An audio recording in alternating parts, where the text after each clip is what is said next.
We saw that the reckless grant of Jagir, it led to competition amongst the nobility to get the prized Jagir possession. So after Bahadur Shah won, the nobility, which comprised of people from different regions, religions, affiliations, they all started competing with one another. The nobility, some of them were Turks, Iranis, Afghanis, Hindustanis, the Hindus. So they all wanted the prized Jagir possession. So at times, the Turks, they would align themselves to Afghans against the Iranis who were Shias. Or the Turks, Iranis and Afghanis, they all will combine together against Hindustanis. They used to feel that they are foreigners. If they do not combat the Hindustanis, they might lose their favor. Therefore, when Sayyid brothers became the kingmaker during the time period of Farooq Shiar in 1713, all the foreigners, they watched the rise of they watched the rise of Sayyid brothers with intense hostility and jealousy. Moreover, when Farooq Shiar was murdered and Rafiud Darajat Rafiud Daulah, they were succeeded by Muhammad Shah, the entire foreign faction, they started conspiring, they hatched a conspiracy to get rid of Sayyid brothers. And therefore, Muhammad Shah Rangila's regime, so we talk about Muhammad Shah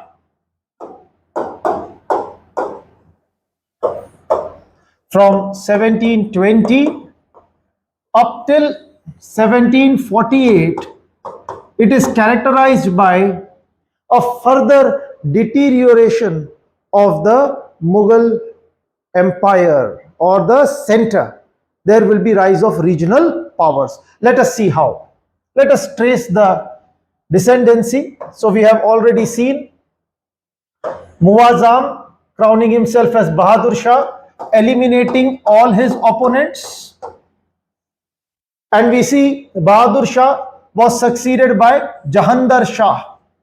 Jahandar Shah will eliminate all his opponents with the help of Zulfikar Khan.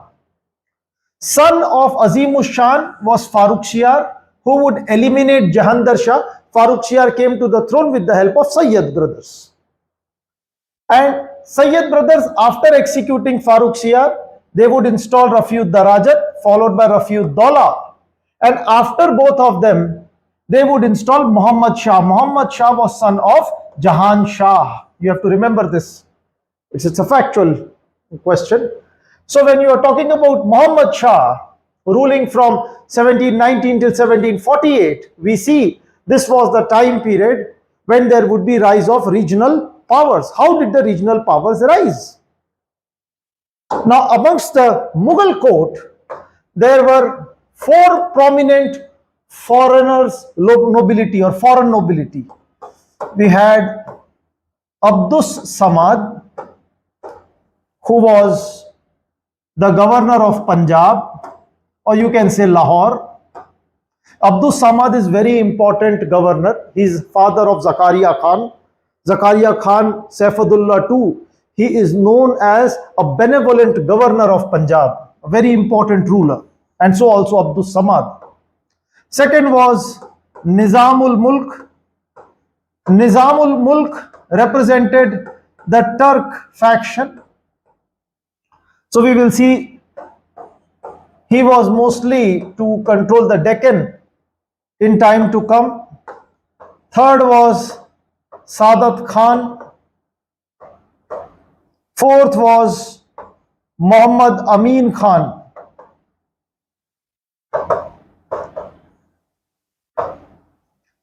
Muhammad Amin Khan was the deputy Bakshi. So we already know that the wazir was Abdullah Khan. Abdullah Khan was the Sayyid brother, and Mir Bakshi was Hussain Ali. It is generally believed that Hussain Ali was way more capable than Abdullah Khan. So Muhammad Amin took upon the task to get rid of Hussein Ali. He was killed, and after which Abdullah Khan was defeated, and this entire foreigner faction, they were able to get rid of Sayyid brothers, and this enabled Muhammad Shah in 1720 to throw off the yoke of Sayyid brothers. But Muhammad Shah will find himself further coming under the influence of nobility. So all these nobles, over a period of time, they would start establishing regional powers. So one of the chief characteristic feature during the time period of Muhammad Shah was emergence of regional powers, also known as successor states. So we see that this region of Bengal, Bihar and Odisha, it will become a successor state under the capable administrator Murshid Quli Khan. Murshid Quli Khan was made the Diwan during the time period of Aurangzeb.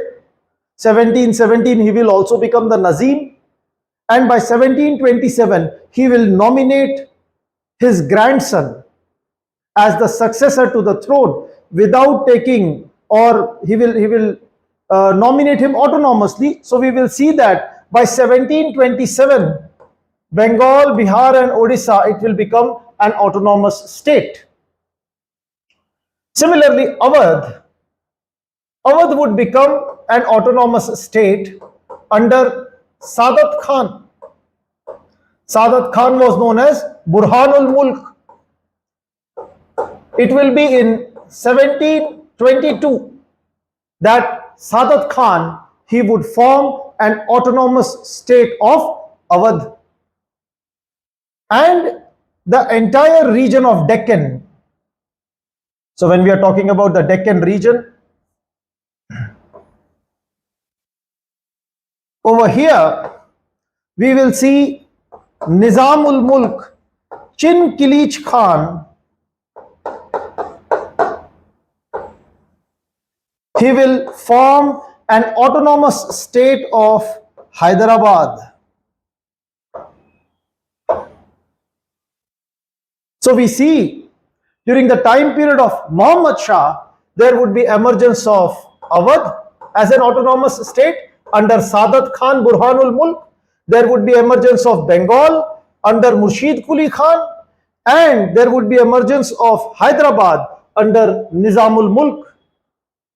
We have already seen that Gujarat was handed over to Ajit Singh of Marwar, and Malwa was handed over to the Kachhawa Rajputs of Jaipur. However, during the time period of Muhammad Shah, we will see there would be rise of Marathas. So the Marathas, they would bring the Gujarat and Malwa and Bundelkhand under their control. So this entire tract of Malwa, Gujarat, Bundelkhand, along with the region of Swaraj, all this will come under the control of the Marathas. It will be Bajirao I. We will study it separately, how Bajirao I will be fighting various battles. He will be defeating the Nizam, and after defeating Nizam, he will move headwards, he will move north, bringing Gujarat, Malwa and Bundelkhand under his control. And we will also see the region of Berar coming under the control of the Bhosles, who would later be aiming at extending their influence towards Odisha. We have already seen that in north there would be the rule of the successor of Abdus Samad, the Zakaria Khan, who would be forming his independent governorship. Meanwhile, around Delhi, we will see in Agra, there would be emergence of the Jat kingdom under Badan Singh. We will also see along the Katehar region, there would be the establishment of Rohilkhand under Muhammad Ali Khan Rohilla, Farrukkhabad under Muhammad Khan Bangash. So we will see that during this entire time period, or we may sum up that from 1720 up till 1727, there would be rise of regional powers. And these regional powers were in the form of successor states,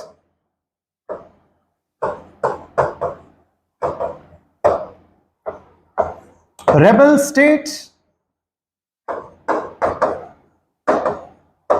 and autonomous states. Right. So we consider Bengal, Awadh, and Hyderabad as successor states. We consider the Marathas, the Sikh, the Jats, the Bundelas, the Rohillas, the Afghans. These were the rebel states, and the autonomous states were generally Travancore, Mysore, who were outside the limit of the Mughal Empire. So they were generally the autonomous states, still maintaining their autonomy.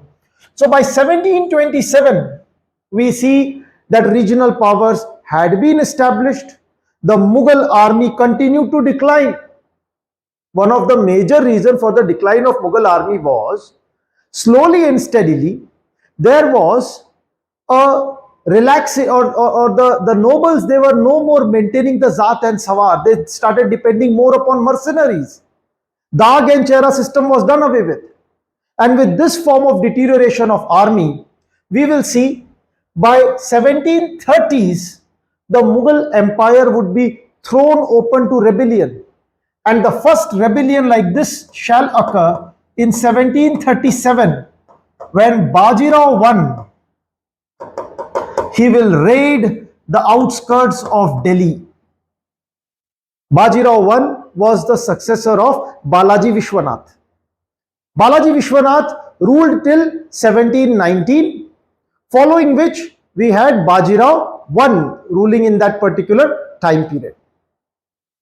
So we had Bajirao I ruling till 1737, and after Bajirao I exposed the hollowness of Delhi, we will see Nadir Shah invading Delhi in 1739.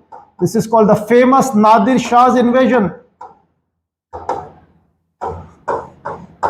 And this is the Battle of Karnal.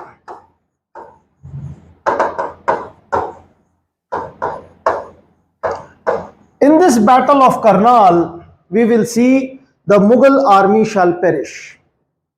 In fact, Nadir Shah's invasion was one of the few occasions when Mughal army suddenly woke up that it is indeed a war state.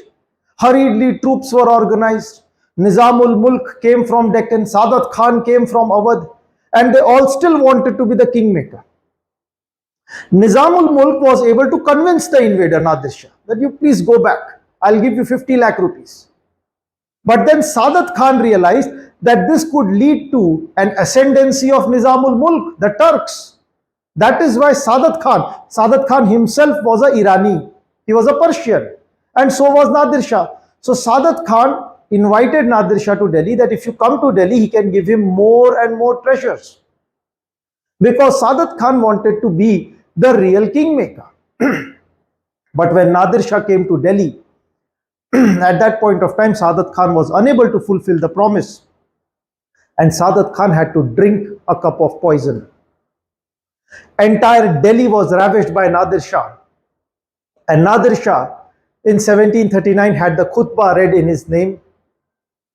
And then he went back laden with huge gold, the peacock throne, Kohinoor diamond.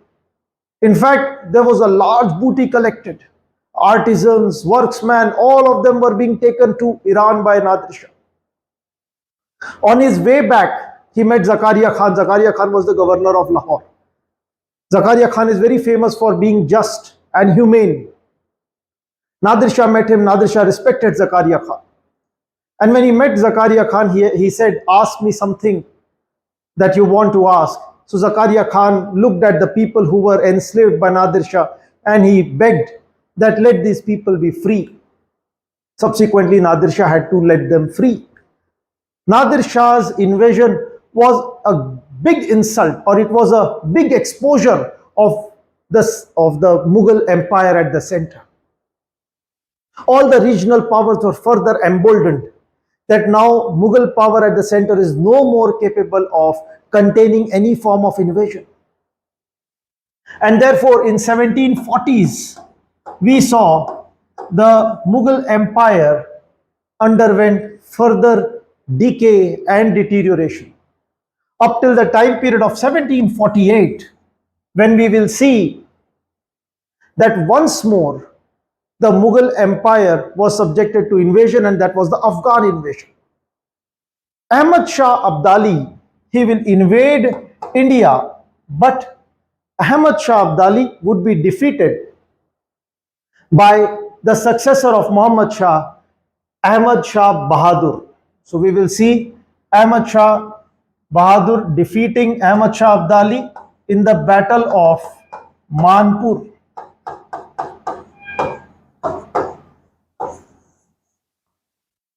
But overall, if you consider the reign of Muhammad Shah from 1720 till 1748, he became the emperor in 1719, but we consider 1720 because from 1719 till 20, he was under the control of Sayyid brothers.